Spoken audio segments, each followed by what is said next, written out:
What is killing the left is that if you take yourself seriously, no one wants to be around you. Yes. And the right has always been used to being made fun of. Like, we're always the villains in movies. We get it. And we're interested in economics, capitalism, so therefore we must be greedy. Okay, we'll take it. But it's like, you can't make fun of them.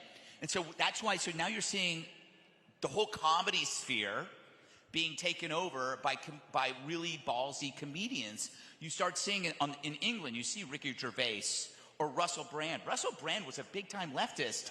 Not anymore. And it's because he understood that leftism was suffocating comedy. And in the teasing thing, that's a great correlation you made. The teasing thing is that kind of like that hotel room flashlight, where you try to look for that's how you can tell whether somebody has a sense of humor or not. And like, if you start making fun of a leftist and they get pissed off, you're seeing this now with Twitter. It's like they were laughing their butts off when somebody would be permanently banned. But you give them a 1-day suspension or a 7-day suspension, they call it a massacre. Did you notice that? No, genocide. Genocide, yes. They don't talk about fentanyl. They don't talk about the crime epidemic. But wait a minute, you suspended Taylor Lorenz? Oh my God, is somebody do a welfare check on her? Well, I could go on about Taylor Lorenz. By the way, we have more knowledge about when Jesus Christ was born than Taylor Lorenz. You ever seen her Wikipedia profile? They say she was born anywhere between 1984 to 1987. It's a general range of dates. Whenever I talk, most people don't understand the references when we talk about her on the show, but I always amp her age up to like the Taylor Lorenz in her mid-50s. Yes, exactly. Yes. No, but it's important. I do have to emphasize this. Some people are saying, who's Taylor Lorenz? Taylor Lorenz, I think she still works the Washington Post. She tried to destroy libs of TikTok's life. Yes. In one of the most cruel. She would destroy your life. She's a doxer. Yes. She was at the New York Times. If the New York Times fires a leftist, that's a bad leftist. Because generally they don't. They only fire conservatives. But they even knew she was psychotic. And there's some people, when you look at them, you can see if they got crazy eyes. She's crazy eyes. You mean like Sam Brinton? Sam Brinton.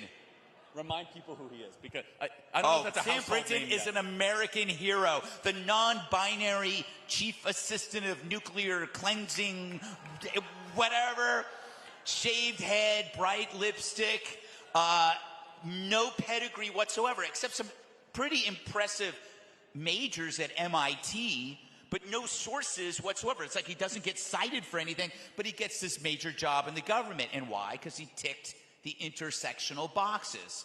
It's the toxin of wokeness. It doesn't matter if you're incompetent. And of course, what happens to the crazy eyes thing? When you see somebody that is clearly not well, you can see it. But wokeism tells you that it's on you. It's your fault if you see it. So you look at this guy who dresses up publicly in S&M and walks men on leashes, right? But no, you're the weirdo. How dare you? He calls it puppy play. So anyway, for those of you who aren't aware of this, he's gotten busted.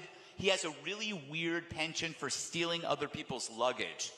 It's creepy. Women's luggage. Yes, so what he'll do, and talk about stupid. There's no more surveillance in the world than in an airport.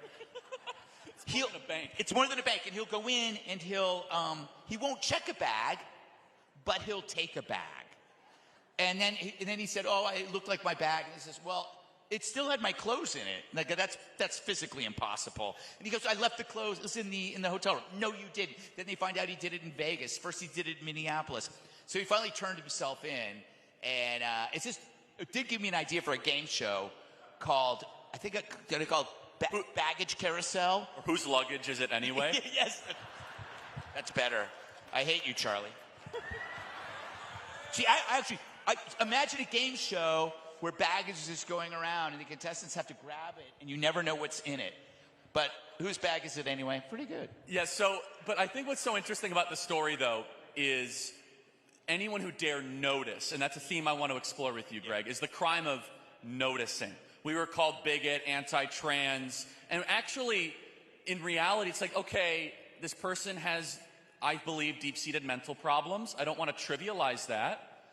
He is in charge of something rather significant, right? It's not as if he was in charge of, like he was like a dog catcher for the Sacramento, local, mosquito abatement district. Okay, this guy's in charge of getting rid of the nuclear waste. I mean, correct me if I'm wrong, there's something of that, yes, right? Exactly. That's exactly what he does. If you don't do that correctly, I would imagine you would have like a Chernobyl type. I mean, it's a high stakes game. But it doesn't matter. It doesn't matter because you feel good that you hired him. It doesn't matter if a disaster is looming. It's important that you are so progressive and that, my friends are bigots. They don't understand this.